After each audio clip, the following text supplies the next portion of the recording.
দেশে এবং দেশের বাইরে থেকে যে যেখান থেকে এই হরিণাকুণ্ডু প্যারিস রোড দেখছেন তাদেরকে জানাই শুভেচ্ছা ও স্বাগতম। অনেকের অনুরোধ ক্রমে আমাদের আজ আসা হরিণাকুণ্ডু সেই প্যারিস রোডে।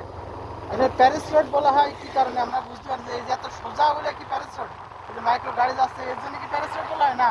এই আশপাশে নিতান্ত লোকজন এখানে আসে, এসে এখানে সমালোচনা ঝড় বাঁধে, প্রেমের প্রেমিক নিয়ে আসে প্রেমিকারে, আর প্রেমিকা নিয়ে আসে মানে একজন খুব পরিচিত মুখ, খুবই পরিচিত হাজি আরশাদ আলী নাকি, হাজি আরশাদ আলী ডিগ্রি কলেজের ছাত্র দলের সভাপতি এবং সাংবাদিকতা কোন পত্রিকায় জানা আছেন ভাই? হ্যাঁ, জাতীয় দৈনিক ভোরের সময় ভাই পত্রিকাতে আছে। তারও মনের ইচ্ছা ছিল যে আমাদের সাথে এই প্যারিস রোডে দেখার জন্য, নিয়ে আসলাম আর কি করা, ছোট ভাই বাগার মানুষ।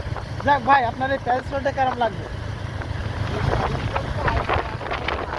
নতুন আসা নাই?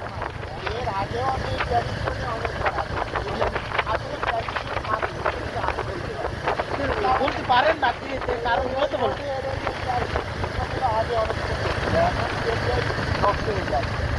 নষ্ট হওয়ার কারণটা কি?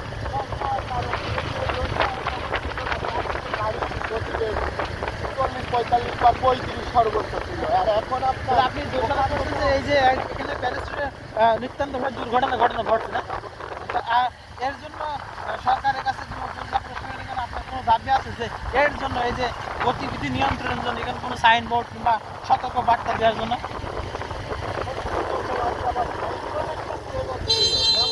কার্যকর হয় না, কার্যকর হয় না। এখানে যদি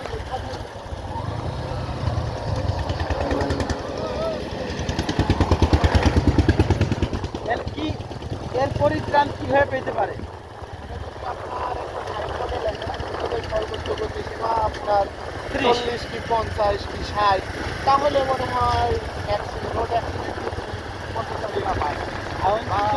আমরা তো মনে করবো যে মানুষের বিবেকের প্রতি সচেতন করতে হয়। যতই সাইনবোর্ড দেওয়া হয়, নিজের বিবেক মনে করে যে আমি এত দূরে যাবো না এই ভালো রোড দিলে, তাহলে এটা মনে হয় কিছুটা নিষ্ক্রিয় হতে পারে, নাকি বলেন আপনি? ঠিক আছে, ধন্যবাদ সকলকে। আমাদের এই যে প্যারিস রোডটা দেখা আসলাম হরিণাকুণ্ডু চোখের মাধ্যমে। আমরা আমাদের সাথে থাকুন, নতুন নতুন ভিডিও আপনাদের সামনে নিয়ে আসবো ইনশাল্লাহ। এই জায়গায় শেষ।